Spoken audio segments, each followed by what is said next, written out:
يا أيها الذين آمنوا اتقوا الله حق تقاته ولا تموتن إلا وأنتم مسلمون.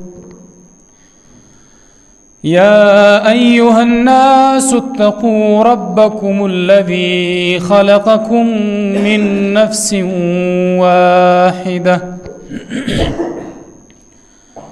وخلق منها زوجها وبث منهما رجالا كثيرا ونساء واتقوا الله الذي تساءلون به والأرحام إن الله كان عليكم رقيبا. يا أيها الذين آمنوا اتقوا الله وقولوا قولا سديدا يصلح لكم أعمالكم ويغفر لكم ذنوبكم ومن يطع الله ورسوله فقد فاز فوزا عظيما. أعوذ بالله من الشيطان الرجيم. بسم الله الرحمن الرحيم. إنا خلقنا الإنسان من نطفة أمشاج نبتليه فجعلناه سميعا بصيرا. إنا هديناه السبيل إما شاكرا وإما كفورا. عباد الله، رحمني ورحمكم الله، إن الله يأمر بالعدل والإحسان وإيتاء ذي القربى وينهى عن الفحشاء والمنكر والبغي يعظكم لعلكم تذكرون. عزتمندو مسلمانان ورنو، الله رب العالمین په ټول عالم کې بهترین خلق په اعتبار د امتونو سره دا زمون امت پیدا کړی دی. الله اکبر. الله رب العالمین فرمای کنتم خیر امت اخرجت للناس، تاسو بهترین یې، غوره امت یې، عزتمند یې. سبق کوي امر بالمعروف او نهي عن المنکر وکوي. په نیکۍ باندې به الله رب العالمین د طرف نه امر کوي، په نیکۍ باندې به د الله تعالی د طرف نه امر کوي، ځان نه بنه کوي دومره فضایل دي دومره فضایل دي. نه منسوسی خبره وکوي په دلایل باندې مزینه بنا. نهی عن المنکر وکوي، د ګناه نه به خلق بچ کوي، د نارواو کارونو نه به خلق منع کوي. دا هم منسوسی خبره ده. قرآن احادیث کم یو دین یو کار چې د دین حصہ ګڼل کېږي هغه به منسوسی وي، په دلایلو باندې به مزینه وي. او چې د کم کار نه څوک منع کولی کېږي او حصہ د دین ګڼل کېږي دا به هم په دلایلو باندې مزینه وي. دلیل به د کوم ځای نه؟ قرآن او احادیث د رسول الله صلی الله علیه وسلم. محترمو، د الله تعالی د ملګرو د رسول چې کوم ملګري او صحابه د هغې په ملګرو کې یو صحابي تیر شوی دی، ابوذر غفاري ورته وایي. سبحان الله. غني انسان، غني په دې معنی باندې چې چاته حاجت نه و، زهد پکې و، دنیا پرست نه و، د دنیا سره ډیر داسې تعلق نه ساته، یو ځای کې به خپل ژوند کو د الله بندگی به کول. هغه یو حدیث را نقل کړی دی، حدیث صحیح حدیث دی، مسلم را نقل کړی. ابو ذر رضی الله عنه فرمای او حدیث قدسی دی، سبحان الله. ابو ذر رضی الله عنه فرمای چې یا عبادی، الله تعالی فرمایلی اے زما بندگانو، انی حرمت الظلم على نفسی وجعلته بینکم محرما فلا تظالموا. غټ حدیث دی، اوږد حدیث دی، کوشش کوم چې څومره مې ویل درته وایم. حدیث قدسی کې ابو ذر رضی الله عنه فرمایي، چا فرمایلی؟ رسول الله نے ارشاد کړی دی، الله رسول وایي چې الله تعالی خپل فرمایلی دي، سو یا عبادی، اے زما بندگانو، اے زما پیدا کړی شو خلکو، اے هغه خلکو چې زه رزق درکوم، ما عزت در کړی دی، ما پیدا کړی یې، ستاسو نه مې اولاد پیدا کړی دی، ستاسو د رزق بندوبست مې کړی دی، تاسو لویم، ستاسو حفاظت کوم. سوی اے زما بندگانو، انی حرمت الظلم علی نفسی، ما په خپل ځان باندې ظلم حرام کړی دی. څوک وایي؟ الله تعالی وایي زه ظلم نه کوم، الله وایي ما حرام کړی دی ظلم. سوکی وجعلته محرما علیکم فلا تظالموا، تاسو یې په خپل منځ کې حرام وګرځوئ. په خپل منځ کې چې کومه ټولنه ده، کوم ژوند دی، په دې کې دا ظلم بند کړئ. فلا تظالموا، ظلمونه مه کوئ، ظالمان د ځان نه مه جوړه. ظلم څه ته وایي؟ تجاوز ته وایي. د بل مسلمان حق خوړل، د بل مسلمان حتک کول، د بل مسلمان عزت تلاس اچول، د بل مسلمان ځمکه نیول، د هغې هغه کارونه چې د هغې سره تعلق ساتي هغه اخیستل، په هغې باندې تجاوز کول، هغې ته سپک کتل، په معاشره کې ذلیله کول، هم د قومیت په اعتبار سره، هم د ژبې په اعتبار سره، هم د مال په اعتبار سره، هم د اجرې په اعتبار سره، ټول هغه اشیاء چې په دې کې رالل او مسلمان د بل مسلمان باندې تجاوز وکړو، دغه ظلم دی. د ظلم نور سترګې او خوږونه او ښکرې نه وي، دا ظلم دی. د الله تعالی رسول فرمایي ځان وساتئ د ظلم نه. ولی؟ ځکه چې الظلم ظلمات یوم القیامه، ظلم، تجاوز، زیاته، سرزوری، دا الله تعالی د رسول په جواب باندې فرمایلی دي چې دا تیاری دي، دا وحشت دی د تیارو د قیامت نه. الله اکبر. قیامت کوم حالات دي؟ د قیامت دومره حالات دي چې د الله تعالی د هغې په باره کې فرمایلی دي یوم یجعل الولدان شیبا. داسې حالات دي د قیامت، الله تعالی فرمایي چې د دې ورځې هیبت، د دې ورځې یره، د دې ورځې تکلیف دومره سخت دی چې په دې ورځ باندې به ماشوم نه بوډا جوړ کړلی شي. السماء منفطر به، اسمانونه به راټول کړی شي، ویلی بکړش کان علی ربک حتما مقضیا.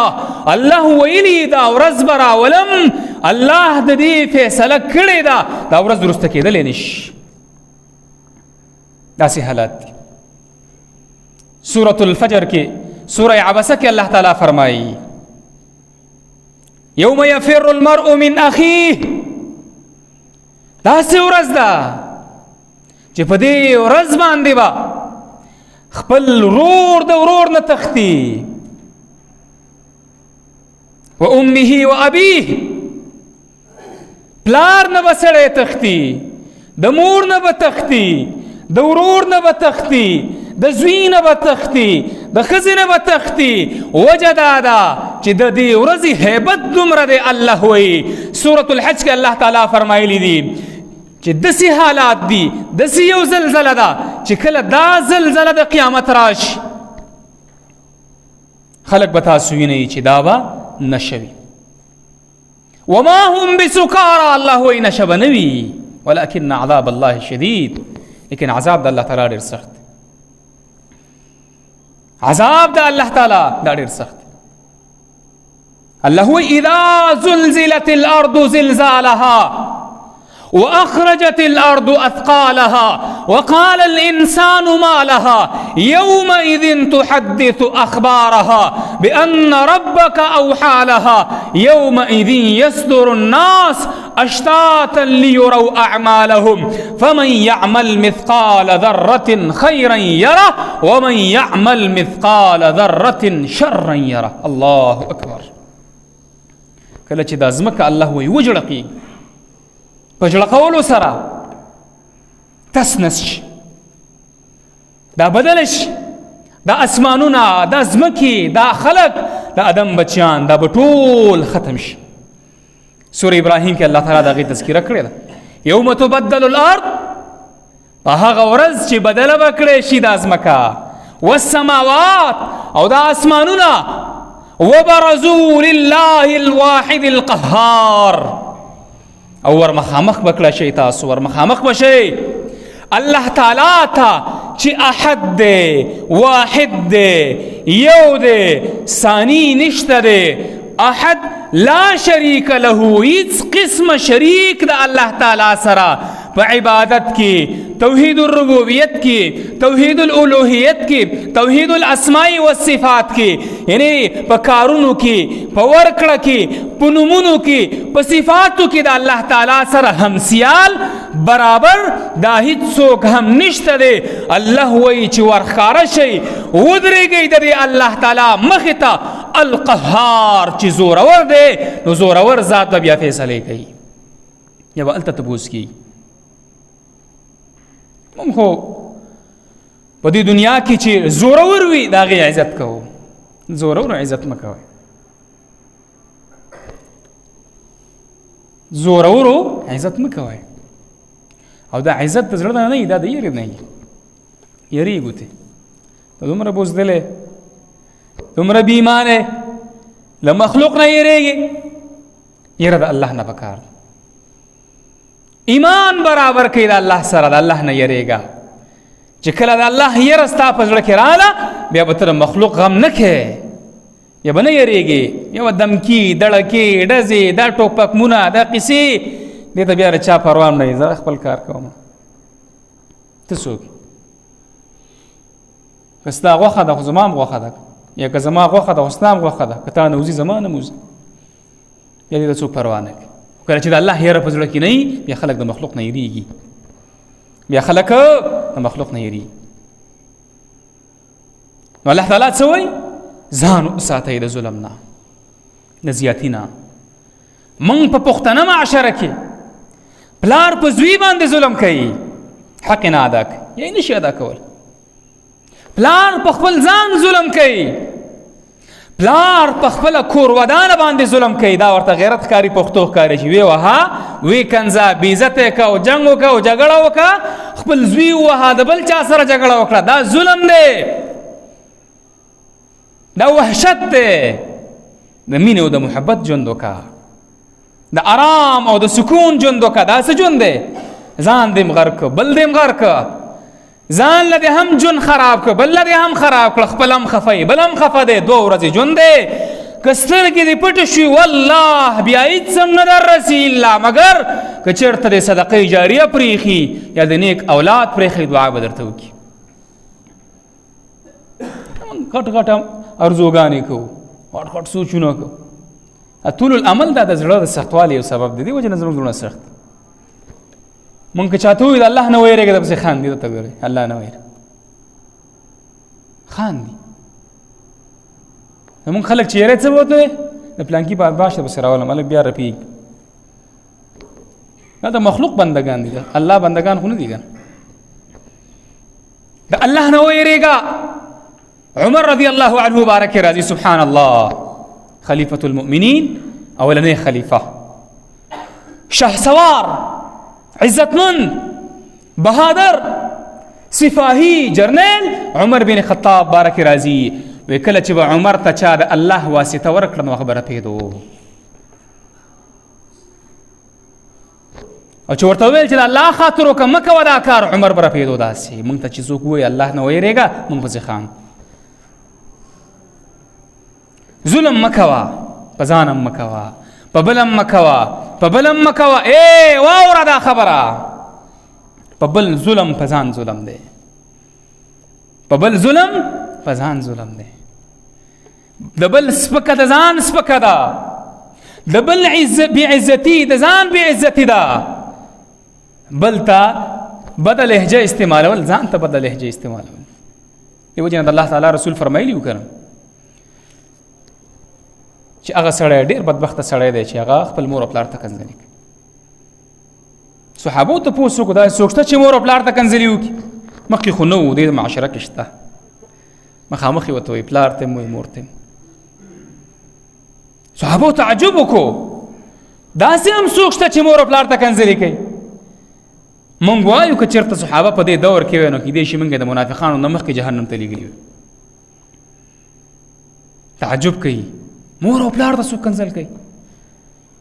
الله رسول ورته وفرمایل مور او پلار ته کنځل دا ده چې ته د بل چا مور ته کنځل وکړي هغه تا ته کنځل وکړي، ته د بل چا بې عزتي وکړي هغه ستا د پلار او د مور بې عزتي وکړي. دې وجې نه نسایي کې حدیث دی، بلکې کتب تسعو کې ډېرو کتابونو دا حدیث راوړی دی.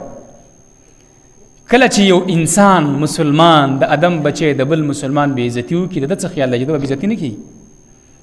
هلکه کېږي به که نه به کېږي؟ جواب راکوئ، خطیب ته جواب ورکولی شي چې د یو مسلمان بې عزتي دې وکړه. الله تعالی رسول فرمایي وی اگر که ته په اوچتو بنګلو کې مضبوطو دیوالونو کې د کور دننه به الله تعالی شرموي، ولې مسلمان دی شرمولی؟ ابن مسعود رضی الله عنه فرمایي وی خشیتو یریږم د دې خبرې نه ان احول کلبا چې الله رانه سپی جوړ نه کړي. ولې؟ وی د دې خبرې نه یریږم چې سپي پورې خندا وکړم، سپی پوری خندا وکم، اسی نه چې الله رب العالمین زمانه سپی جوړ کړي. دا د ابن مسعود رضی الله عنه خبره وه. د ادم بچې د پښتنې مور او د پلار نه پیدا، عزتمنده، عالمه، ملا، حجي، ملکه، ته چې کینې په حجره کې څه کوې؟ دا مولوي صاحب چې کینې څه کوي؟ دا عالم صاحب چې کینې څه کوي؟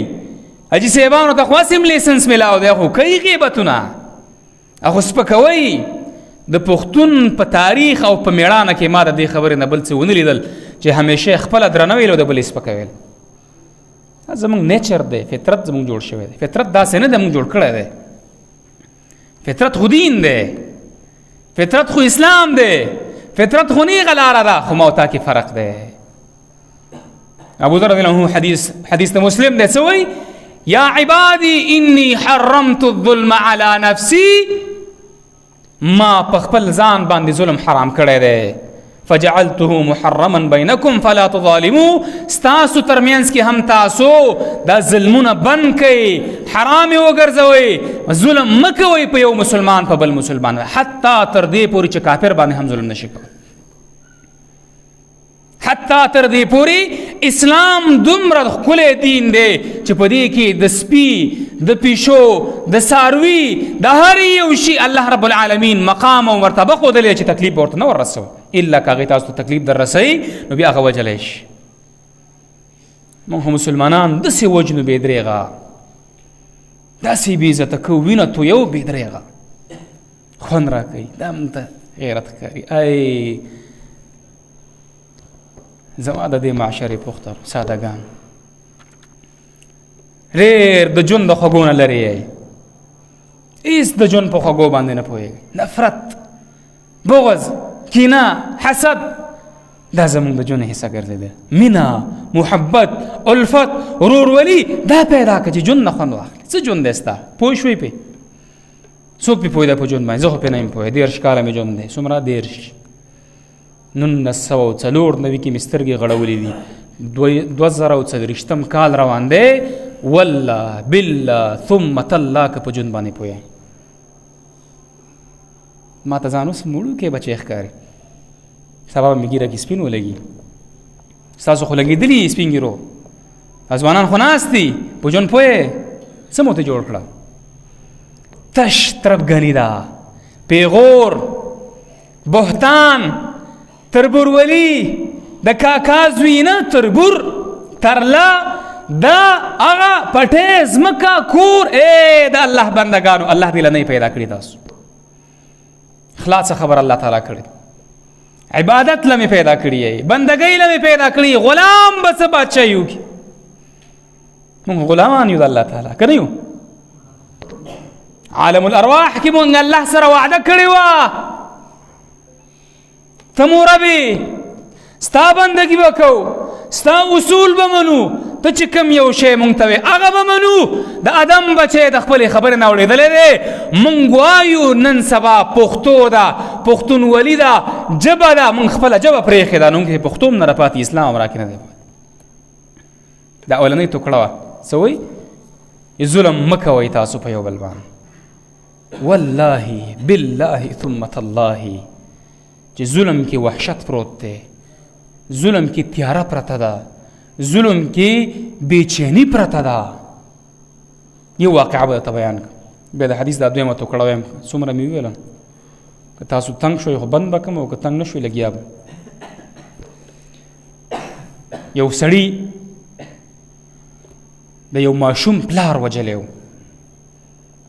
قتل یې کړی و څه شی کړي قتل پیژنې څه ته وایي تاسو خو به ډېر پیژنئ ځکه چې دا علاقه لږ طرف ته ده دلته تربګني ډېره زیاته قتل یې کړی و بل سړی وجلی و 30 کاله پس الګ ځوان شو ځوانۍ ته ورسېدو مور ورته ویل چې پلانکې د قاتل دی بس لاړ شه د پلار مړی دا هلک راووته په جومات کې شپه شو جومات کې پرېوته بالښ یې سر ته کېښوده یو بابا ورسره خوا کې پروت دی 15 منټه پس پاڅي ګیټ ته لټکوي یې ګوري چې څوک راوځي تپوس یې ته وکړو چې ولې و چې 30 کاله مخکې به په پلانکي کلي کې یو سړی وجلی و او دا یره را سره چې هغه بچی به یې چېرته غټ شوی و مړ مې نه کي بېغمه پرېوته بادوا لګي او دغه ګیټ بندوه او کولاوه وه بندوه او کولاوه واپس کور ته رالی کور ته چې رالی مور دې تپوس وکړو څه چل دی وکړو د پلار د قاتل سره ویل مړ دی څه شی دی مړ دی هره شپه مړ کېږي ولې وې داسې حالات کې مې وکته دا د مسلمان وینه ډېره اسانه ده 15 روپۍ به ګولۍ غالبا داسې ده که نه تمانچې ګولۍ 15 روپۍ ډېره چې ګران شي 40 کوي دا د مسلمان د وینې د مسلمان د ابرو د مسلمان د عزت دغه قیمت دی خو پالل یې سخت همیشه ابد الابد دا به جهنم کې خالدا مخلدا بیا هغې کې علماو ځان له تفصیل کړی چې دې مطلب څه شی دی او څه شی نه دی خو علی مکث بعید یا ډېره موده ډېره زمانه به دا په جهنم کې وي دا حدیث دا یو ټوکړه وه چې ابو ذر رضی الله عنه دا بیان کړی دی چې تاسو ظلم مه کوئ بیا څه فرمایي یا عبادي كلكم ضال الا من هديته فاستهدوني اهدكم ټول بیلارې وایي سملار مو نه و پیژندلی الله درته هدایت وکړو یا مطلب دا دی چې بندگانو ټول بیلارې یې الا مگر هغه څوک چې الله ورته هدایت وکړي ټول بیلارې هر سړی د خواهش د نفس غلام دی غلام زمونږ بل دشمن ته ضرورت نشته دیو جن علماء وي بلکې قرآن کې الله تعالی تفصیل کړی نفسونه ذکر کړي چې 3 قسمه نفسونه دي څومره نفس مطمئنه نفس لوامه او بل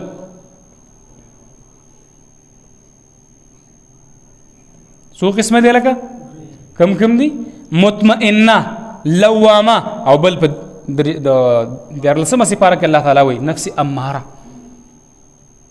دا دوه خدي دا دو نفسونه مطمئنه سورة الفجر کې الله تعالی وایي د نفس مطمئنه باره کې چې یا ایتها النفس المطمئنه اے نفس مطمئنه داخل شه په خپل بنده کې او جنت ته لاړ شي او د نفس لوامه تفصیل الله تعالی په سورة القیامه کې کړی دا هم بهترین دی ملامته کوونکی چې ځان ملامته کوي ګناه مې وکړه ولې مې وکړه ظلم مې وکړه ولې مې وکړه ځان وساتي د هغې او یو نفس اماره بسو دی چې دا امر کوي ګناه باندې خواهش باندې خلاف کار باندې او دا الا من رحم ربي ډېر کم داسې خلک به چې داسې په دې کې نه داخل، زما په شمول زما ټول په دې کې داخل وي. اکثر موږ له څه خوند راکوي؟ موږ له غیبت خوند راکوي، ظلم، کنزل، بکواس، وخت خرابول، بېعزتي، سپکه لهجه، دا موږ له خوند راکوي. دا علامه ده څه ده؟ چې زموږ نفسونه دا ګنده دي. نو د الله تعالی رسول هغه فرمایي، حدیث قدسی دی، بلکې الله تعالی فرمایلی دي چې تاسو ټول بېلارې الا مګر هغه څوک چې الله تعالی ورته هدایت. نو څه وایي؟ طلب د هدایت وکئ، زمانه یې وغواړئ چې درې کم درته. موږ خو غواړو که نه، لکه که نه غواړو؟ 5 وخته مونځ کې موږ وایو که نه اهدنا الصراط المستقیم، وښیې مونږ ته یا ثابت قدمه کړي مونږه په نیغه لار باندې. کومه ده نیغه لاره؟ لکه څوک یې پېژني؟ نیغه لار کوم ده؟ چا یې طلب کړی، جستجو یې چا کړې ده چې دا نیغه لار ده؟ د دې علاقې څه نوم دی؟ ځنګلي پښتنو تاسو کله طلب کړی نیغه لار کومه یوه ده؟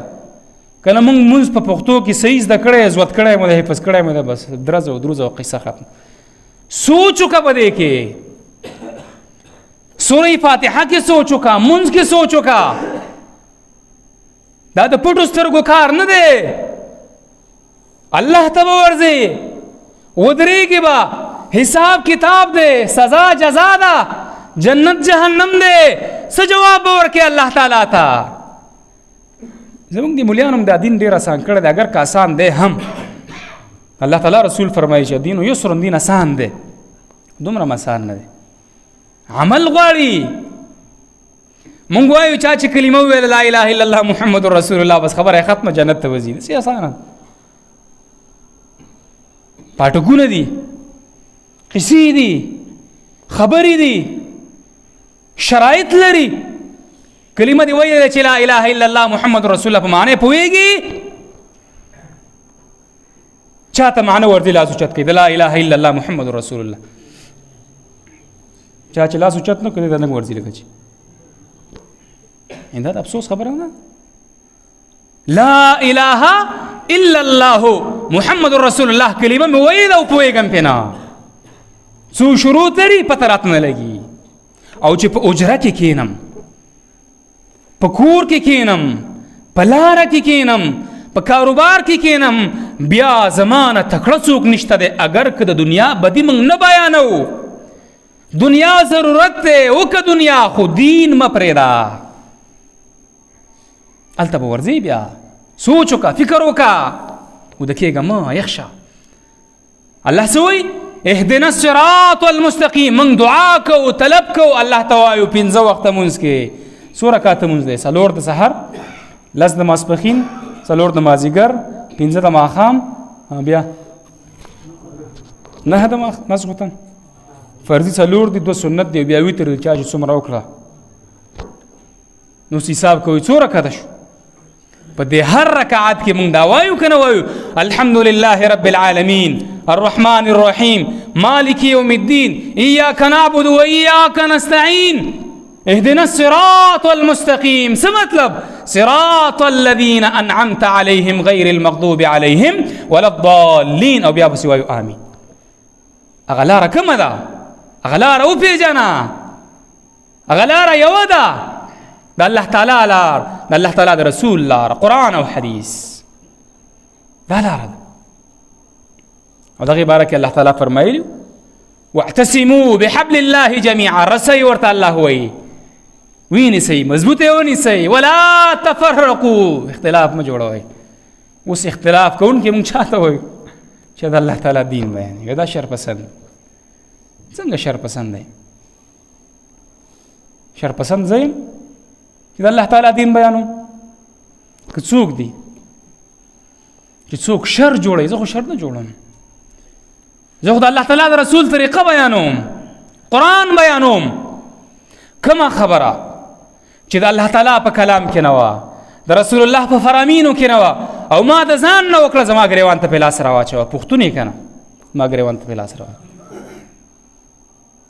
بیا زه خو سره منم، زه خو تا ته ویم چې دا لاره جنت ته تلې، دا جهنم ته تلې، دا لاره د راحت ده، د سکون ده، د امن ده، د سوکالۍ ده، د خوشحالۍ ده، دا د بربادۍ ده، د بېچینۍ ده، د دهشت لاره ده.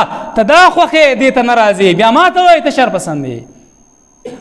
دا شر په ما او تا کې من حیث القوم پروت دی. موږ دا خبرې خوند نه راکوي چې څوک راته سمه لار ښيي.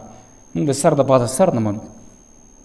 بیا څه وایي د الله تعالی رسول: یا عبادی کلکم جائع الا من اطعمته فاستطعموني اطعمکم. د ادم بچو، د چا بچو؟ څه وایي؟ ټول په تاسو کې داسې وایي چې حاجت لرئ طعام ته، رزق ته، تنګستیا در باندې وه، مګر هغه څوک چې الله رب العالمین یې هغې ته ورکړي. نو څه وایي؟ زما نه وغواړه. دا خوراکونه، دا رزقونه، دا عزتونه، دا کاروبارونه، الله څه وایي؟ زما نه وغواړه. چې درې کم درته او زه هم درته ښیم په کوم ځای کې به یې غواړئ. بس خبره ختموم، ټایم پوره دی، حدیث پاتې دی، په دې باندې شل خطبې مې انشاءالله کی. دوه خبرې مې درته وکړې. څو کمې ظلم مه کوئ. څه شی مه کوئ؟ ظلم مه کوئ، زیاتی مه کوئ. خلاصه بیا پسې څه وایي؟ ټول بې لارې یې مګر هغه څوک چې الله تعالی ورته هدایت وي. او هدایت په څه شي کې دی؟ څه شي کې دی؟ دین کې دی، اسلام کې دی. اسلام معبر د یوې خبرې نه دی. قرآن او حدیث اصل کې یو شی دی، د الله تعالی په لاره کې او د الله تعالی د رسول په لاره کې دی کې دی. تاسو رزق ته حاجت لرئ، کاروبار ته حاجت لرئ، روټۍ ته حاجت لرئ، پټو ته لرئ، ځمکو ته لرئ، بچو ته لرئ، عزت ته لرئ. الله وایي زما نه وغواړئ چې دله درکوم. کوم ځای کې تی غواړو؟ خبرې خو مې درته وکړه، اوس به ته ځم وښیم. وښیم که نه؟ وښیم؟ راپاڅه د شپې. حدیث کې راځي د الله تعالی رسول فرمایي هره شپه په درېیمه حصه کې د سهار د لمونځ نه مخکې دې ته درېیمه حصه د شپې ویلی کېږي. الله رب العالمین د خپل شان موافق دا موږ ته چې کوم اسمان ښکاري، اووه اسمانونه دي. څومره؟ اووه. دا خو منئ که نه؟ دې ته راښکته کېږي او اواز کوي. څو اوازه کوي؟ درې. څو اوازه کوي؟ درې. څوک شته چې ما نه وغواړي چې ورېکم، څوک شته چې سوال وکړي چې ورېکم، څوک شته چې بخښنه وغواړي چې ویې بخښم. خو د ادم بچې اوده وي 10 بجې راپاڅي، مونځ هم ورته پرېږدي او بیا ټوله ورځ لرانده ګرځي، سرګردانه ګرځي. څه به دله درکړي؟ وخت وپېژانه، جون به دې برکتي شي.